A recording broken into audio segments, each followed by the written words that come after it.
আজকে তুমি আনন্দ ফুর্তি করছো, আজকে তুমি ভোগ বিলাসিতায় মত্ত হয়ে আছো। আগামীকাল হয়তো তুমি কবরের অধিবাসী হয়ে যাবে, আগামীকাল হয়তো তুমি মৃত্যুবরণ করবে। হে দুনিয়ার মানুষ, নিজের সুস্থতার ব্যাপারে অহংকার করো না। তুমি কি দেখোনি কোনো ধরনের অসুস্থতা ছাড়াও কত সুস্থ মানুষ দুনিয়া থেকে বিদায় নিয়েছে? হে দুনিয়ার মোহে আচ্ছন্ন ব্যক্তি, আল্লাহর কসম করে বলছি, তুমি কবরে একাকী থাকবে, তোমাকে মাটি চাপা দিয়ে আসা হবে, তোমার এই সুঠাম দেহে কীট পতঙ্গ বাসা বাঁধবে। তোমার পূর্বে যারা দুনিয়া থেকে বিদায় নিয়েছে তাদের থেকে শিক্ষা গ্রহণ করো, তোমার পূর্বে যারা মৃত্যুবরণ করেছে তাদের থেকে শিক্ষা গ্রহণ করো। আল্লাহর শপথ করে বলছি, যখন তোমার মৃত্যু চলে আসবে তখন তুমি অনুতপ্ত হবে, যখন তোমার বিদায়ের ডাক চলে আসবে তখন তুমি অনুতপ্ত হবে।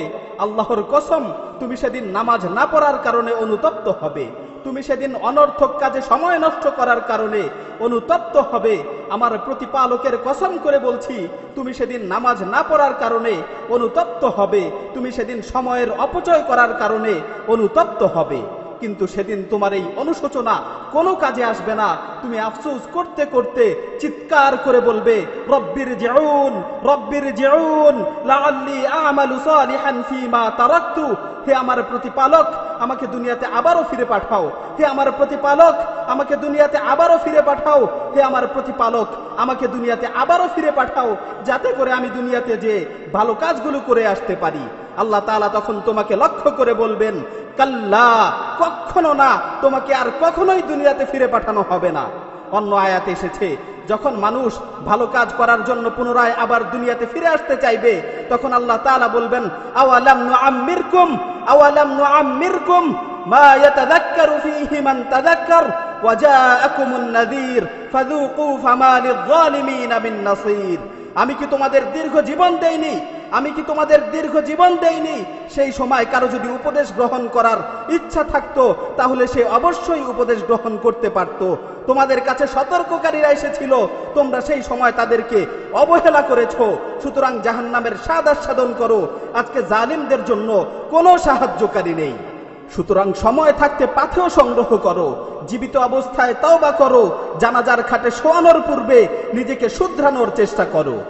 যদি পাথেয় সংগ্রহ না করেই তুমি আখিরাতের সফর শুরু করো তাহলে তুমি অনুতপ্ত হবে। জায়দান নুমাইরি রাহিমাহুল্লাহ তিনি বলেন, যদি মৃত্যুর নির্দিষ্ট কোনো সময় জানা থাকতো তাহলে আমি মৃত্যুর ব্যাপারে নিশ্চিন্ত থাকতে পারতাম যে অমুক সময় আমার মৃত্যু হবে। কিন্তু মৃত্যুর তো কোনো নির্দিষ্ট সময় আমার জানা নেই। আমি কিভাবে নিশ্চিন্ত থাকতে পারি যে আমার মৃত্যু কখন হবে? আমার মৃত্যু কি সকালে হবে না সন্ধ্যায় হবে? শেষ কথা হচ্ছে, তুমি তোমার বিবেকের কাছে প্রশ্ন করো, তুমি তোমার অন্তরকে জিজ্ঞাসা করো, তুমি কি এই অবস্থায় আল্লাহর সাথে সাক্ষাৎ করার জন্য প্রস্তুত? আজকে যদি তোমার মৃত্যু চলে আসে তাহলে তুমি কি মৃত্যুর সাথে সাক্ষাৎ করার জন্য প্রস্তুত? হে মৃত্যু সম্পর্কে উদাসীন ব্যক্তি, আগামীকাল তোমার মৃত্যুর ডাক চলে আসতে পারে। সুতরাং মৃত্যুর ব্যাপারে তোমার কি প্রস্তুতি রয়েছে? হে অনর্থক কাজে সময় নষ্টকারী, তুমি কখন জীবনের মূল্য বুঝবে? হ্যাঁ, তখনই তুমি জীবনের মূল্য বুঝবে যখন তোমার মৃত্যু চলে আসবে। হে দুনিয়ার মানুষ, আল্লাহকে ভয় করো। হে দুনিয়ার মানুষ, আল্লাহকে ভয় করো। যারা দুনিয়া ছেড়ে চলে গেছে তাদের থেকে শিক্ষা নাও।